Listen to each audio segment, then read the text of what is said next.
பாருங்கள், இப்போ இடியாப்பம் எப்படி செய்யறதுன்னு பார்க்கலாம் வாங்க. வந்து தேங்காய் பால் நாட்டு சர்க்கரையில் செஞ்சு காமிச்சேன். இப்போ வந்து நான் இடியாப்பம் வந்து எப்படி செய்யுதுன்னு காட்டுறேன்.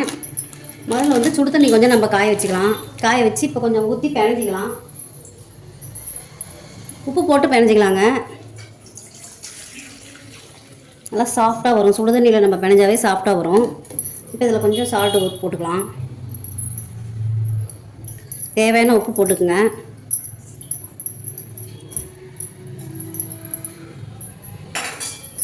இதுலேயே கொஞ்சம் தேங்காய் எண்ணெய் நம்ம ஆட் பண்ணிட்டோம்னா தேங்காய் எண்ணெய் வந்து நல்லா வந்து ஒட்டாது. நம்ம வந்து இடியாப்பம் செய்கிறது நல்லா பிரிஞ்சு பிரிஞ்சு வரும்.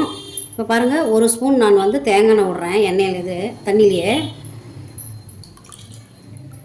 ஒரு ஸ்பூன் விட்டுட்டேன். இது வந்து நல்லா சாஃப்டாக நம்ம பிணைஞ்சி எடுத்துக்கலாம். சப்பாத்தி மாவு எப்படி பிணையிறோம் அதே மாதிரி தான் நம்ம பிணையணும். இப்போ பாருங்கள், மாவு இதிலே போட்டுறேன். நான் வந்து அணில் இடியாப்ப மாவு தான் வாங்கியிருக்கேன். இதை போட்டு நம்ம இப்போ எப்படி செய்யறதுன்னு பிணைஞ்சிக்கலாங்க. இப்போ நான் வந்து 1 கிலோ எடுத்திருக்கேன். உங்களுக்கு எவ்வளோ வேணுமோ பிணைஞ்சிக்கங்க. இப்போ இதை வந்து நம்ம மிக்ஸ் பண்ணணும் நல்லா. பாருங்கள், இப்போ நல்லா கலந்துக்கலாம்.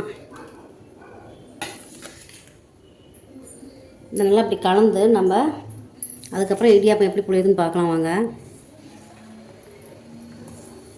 இப்போ நல்லா மிக்ஸ் பண்ணிக்கணும். நல்லா தண்ணி நல்லா கொதித்து அதை எடுத்து பிணைஞ்சோம்னா தான் நமக்கு நல்லா இடியாப்பம் சாஃப்டாக வரும். அதில் வந்து நம்ம கொதித்து பிணைஞ்சி அதுக்கப்புறம் நம்ம வந்து இடியாப்பம் புழிஞ்சி மறுபடியும் ஒரு தடவை நம்ம வேக வச்சா தான் நல்லா வந்து வெந்து சாஃப்டாக கிடைக்கும். இடியாப்பம் நல்லா சாஃப்டாக கிடைக்கும்.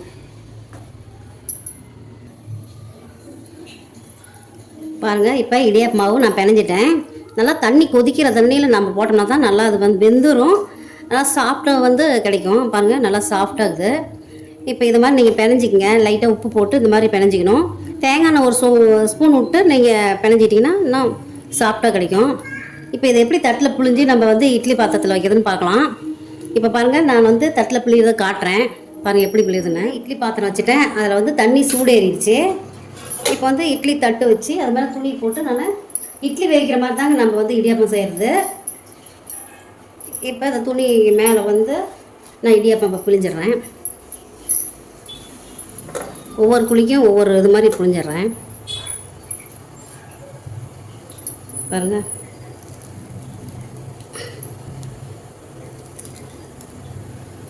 இந்த மாதிரி ஒவ்வொரு குழிக்கும் நம்ம பிழிஞ்சிடலாம்.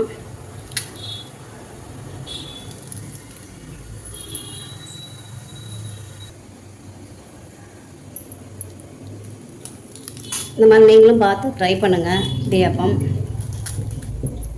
ஒவ்வொரு குழிக்கும் பிழிஞ்சிட்டோம்னா இட்லி மாதிரி தாங்க இதுவும். ஒரே ஆவி வந்தால் வெந்துடும். சீக்கிரமாக வேலை முடிஞ்சிடும்.